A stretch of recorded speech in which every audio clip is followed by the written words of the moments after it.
အန်ဆာနဲ့ရိုနယ်ဒိုရဲ့အခွဲပြဲဇလန်အားလုံးပဲမင်္ဂလာများ YGN Titan Sport ကနေအားလုံးကိုပြန်လည်ကြိုလိုက်ပါရင်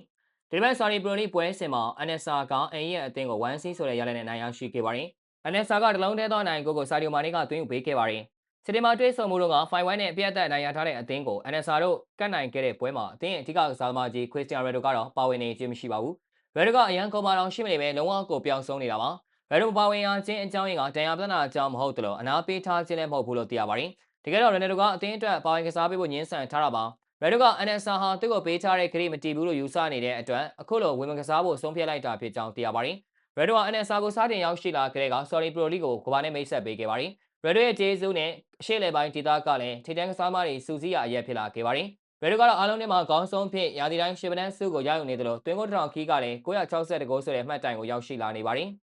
ဒါပေမဲ့လည်းရိုနယ်ဒိုမှာပြည့်စုံသေးတဲ့အရာတစ်ခုတော့ရှိနေပါသေးတယ်ရိုနယ်ဒိုဟာ Saudi ကိုပြောင်းရွှေ့ပြီးနောက်မှာပါတီနဲ့တော့ Nation League ဖလားကြီးရလိုက်သေးပေမဲ့အန်ဆာနဲ့တော့အခုထိဘာဆူဖလားအောင်မြင်မှုမှမရရှိသေးပါဘူး။အန်ဆာကစိတ်ကြီးဖလားရအောင်ကူညီဖို့ရေဒိုစိတ်ကြိုက်ကစားမတွေကိုခေါ်ယူပေးမယ်လို့ကတိပေးခဲ့တာကြောင့်ရေဒိုကစာချုပ်တက်တန်း2နှစ်တိုးခဲ့တာပါ။ဒါပေမဲ့အန်ဆာကကတိဖြတ်ပြီးဇန်နဝါရီမှာကစားမအသစ်မခေါ်ပေးတဲ့အခါရေဒိုကစိတ်ဆိုးသွားပြီးဝင်ကစားပေးဖို့ညှင်းဆန်ခဲ့တာဖြစ်ပါတယ်။ရေဒိုကအန်ဆာကနေထွက်ခွာပေးမယ်ဆိုရင်မေဂျာလိကိုရောက်ရှိသွားနိုင်ပြီးတစ်ချိန်ကပြဲပန်ကြီးမက်ဆီနဲ့ပြန်လည်ဆုံတွေ့နိုင်ပါတယ်။ကြည့်ရှုပေးကြတာကျေးဇူးတင်ပါတယ်။